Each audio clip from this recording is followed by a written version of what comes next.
मां विंध्यवासिनी के दर्शन के लिए मिर्जापुर आने वाले श्रद्धालुओं के लिए पहले ठहरने की बड़ी समस्या हुआ करती थी।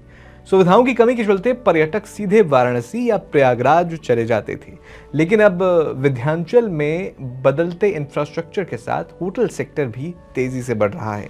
मां विंध्यवासिनी मंदिर से करीब 150 मीटर की दूरी पर बना कंफर्ट इन होटल इसी बदलाव की एक शानदार तस्वीर है, जहां अब श्रद्धालुओं को ठहरने का एक बेहतर विकल्प मिल रहा है।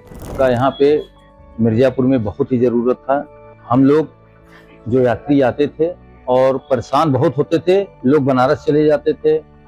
यहाँ पे सुविधाएं की बहुत ही जरूरत थी, तो ये हुआ कि पहले यहाँ पर हम लोग एक अच्छा होटल खोलें और रिस्पांस देखें, जिससे हम लोग को कई गुना होटल से यहाँ पर रिस्पांस मिला। और लड़के लोग भी बहुत अच्छा सर्विस दे रहे हैं, रेस्टोरेंट भी हमारा यहाँ पे है और लोगों के लिए बहुत ही एक अच्छा सौगात मिला मिर्जापुर में होटल। कितने लोग आप इस होटल में रोजगार दे रखा है? लगभग अभी 80 लोग हैं। ये नया होटल सिर्फ यात्रियों के लिए कमरे नहीं दे रहा, बल्कि स्थानीय युवाओं के लिए रोजगार का नया रास्ता भी खोल रहा है। होटल के अलग अलग विभागों में करीब 80 लोगों का स्टाफ है। इनमें से कई ऐसे युवा शामिल हैं जो पहले रोजगार के लिए वाराणसी, प्रयागराज, लखनऊ और अयोध्या जैसे शहरों में भटकते थे, लेकिन अब उन्हें अपने ही जिले में काम मिल गया है। सुविधाओं में सुधार का असर ये भी है कि श्रद्धालु अब दर्शन करके तुरंत लौटने के बजाय 2 दिन रुककर आसपास के धार्मिक और पर्यटन स्थलों को भी एक्सप्लोर कर रहे हैं। इस होटल में करीब इस वक्त 80 का स्टाफ होगा और सब अलग अलग डिपार्टमेंट वाइज काम करते हैं। इसमें स्टाफ जो है मेरे पास वो कुछ लोग बाहर से भी हैं, कुछ लोकल भी हैं, सब तरीके के लोग हैं। ये जो स्टाफ है पहले कहाँ काम करते थे? होटल खुल गया तो कहाँ? देखिए, काफी जो लोकल हैं वो बनारस जाते थे काम करने के लिए, या इलाहाबाद जाते थे, लखनऊ जाते थे, अयोध्या जाते थे, क्योंकि यहाँ पर ऐसा कोई होटल था नहीं।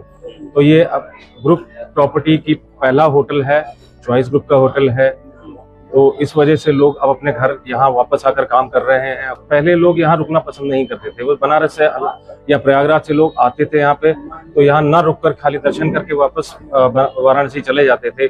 लेकिन अब इतना अच्छा होटल खुलने के बाद लोग यहाँ आते हैं और 2 दिन कम से कम रुकते हैं, ताकि पूरा अच्छी तरह से घूम सकें। पर्यटकों का भी अनुभव इस बड़े बदलाव की गवाही दे रहा है।